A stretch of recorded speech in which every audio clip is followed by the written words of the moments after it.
The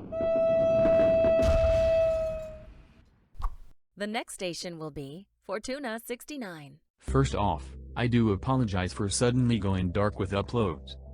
I'm still transitioning from moving from Japan to California, so frequency at which I upload might or might not be affected for a while.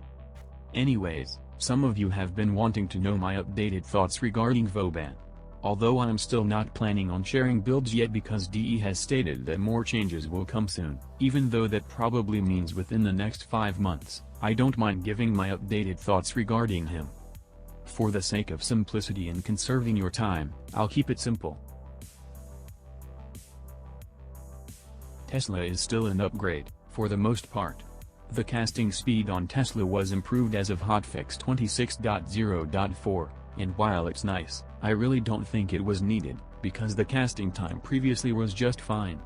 Buffs are always welcome, though. Although one of the things I've commonly seen be brought up by other Vauban players is how slowly Tesla nervos move around, and I can certainly agree with that. While I personally do not have a problem with Tesla having a slow movement speed because I usually throw them towards enemies I'm not immediately shooting at, I see and understand how and why other players dislike their slow movement speed. At the same time, I still do not understand why Tesla is not capable of reaching 100% proc chance upon fully charging as it used to. It's possible that this was nerfed because more Teslas can be thrown at the same time, and having them be in close proximity to each other can mean that only one of them needs to proc in order to stun a crowd of enemies. However, that's not a guarantee, not only because 4 tries at a 50% chance to stun is a thing, but also because, keep in mind, Tesla Nervos is a mobile ability. They won't always move together, meaning that it's very likely that a single Tesla can attach to an enemy and shock it a few times, only for it to not proc a stun at all. Lastly, Tesla Bank is an incredibly powerful augment. I would personally put it up there along the ranks of Negation Swarm and Despoil, and I say personally because I recognize that not everyone uses Tesla Nervos. To put it simply, if you plan on using Tesla Nervos at all, you need Tesla Bank in your build somewhere. The damage it can provide against mobs of enemies is fantastic, especially considering it's coming from an ability that only costs 25 energy to use. With that in mind, Tesla Bank kind of makes Photon Strike unnecessary, because Photon Strike requires a moderate amount of power strength in order to kill higher level enemies, even with its scaling in place. All in all, Tesla Nervos is a solid improvement over the original Tesla. Here's mine layer in a nutshell. Overdriver is fine as it is. A cheap damage buff is always a plus, and considering that you can throw it on your allies and companions, that just makes it even better. Interestingly, Overdriver also increases the damage of your flechette orbs while it's active, which can make them deal a moderate amount of damage, if you have a build with power strength intact. Speaking of flechette orb as a base ability is bad. If you have Overdriver active and if you have at least 200% power strength, it becomes kind of usable against enemies up until around level 60 or so. Flechette Orb also helps in popping nullifier bubbles, assuming it doesn't get destroyed by the bubble itself before that happens. While I understand that Flechette Orb is only a quarter of an ability, that doesn't mean that keeping it be barely viable should be fine, if you ask me. If you bump up the damage to at least 500 or let it disarm enemies it hits or change it so it fires at enemies within range instead of being random, Flechette Orb would be infinitely more useful at holding down specific areas. It's kind of obvious that Flechette Orb was DE's compromise at giving Vauban a turret-like ability, which would make things interesting considering that in my rework video that they watched, I stated that giving Vauban turrets isn't necessarily a bad idea, but trying to balance them in a PvE game like Warframe would be a nightmare. Lo and behold, we got Flechette Orb, and it's kinda weak. Tether Coil is average.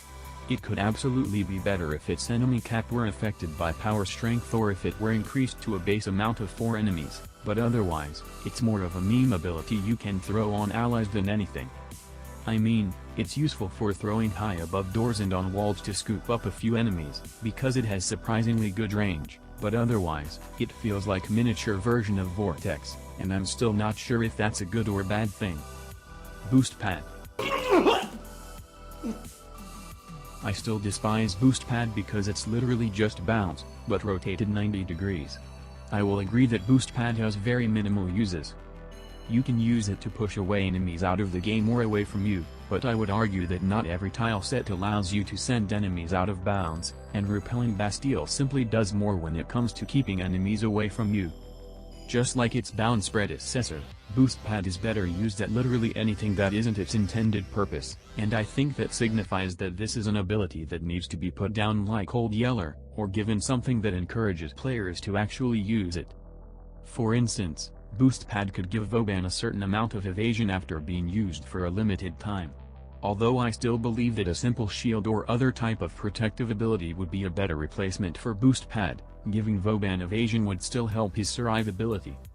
Some of you might call me a hypocrite for saying that Vauban needs survivability while at the same time having done this, but I would like to point out that I intentionally used a Vasca Caveat in Protective Dash, in order to focus around staying alive as long as possible. Photon Strike is okay. It isn't particularly bad, but it isn't particularly good either. As I said earlier, I find that Tesla Bank makes Photon Strike sort of unnecessary, which is especially a bad thing considering Photon Strike costs a base 75 energy to cast. Although the casting speed for it was also changed in Hotfix 26.0.4, now it's actually too fast. It would be better if it were simply changed to Explosion upon impact, because the current version of Photon Strike kind of forces you to stick to close range usage only, purely because it explodes so soon. I would say Photon Strike would be more worth using if it had better scaling or if it left behind a zone of AO damage after an explosion. The augment is great, but I rarely use Photon Strike because either Tesla Bank does its job but better, or because my guns can already basically one-shot enemies, so I personally don't really use the augment. Lastly, Stiiiill. I think it would have been better if it stayed as Vauban's third ability and Photon Strike were instead Vauban's fourth ability, but regardless, it's still better. The armor strip is nice, but it's quite literally the only thing in Vauban's kit that helps him stay alive at higher levels, which is a problem because the base duration for Stiiiill's armor buff is only 10 seconds, meaning that if you're not building for power duration, you kind of have to almost constantly throw out Stiiiills to keep up the buff. That's about it, I suppose. Memes aside, I would still call Vauban a 3 out of 5. He's better now, that's for sure, but he's still not exactly strong. Thank you for watching.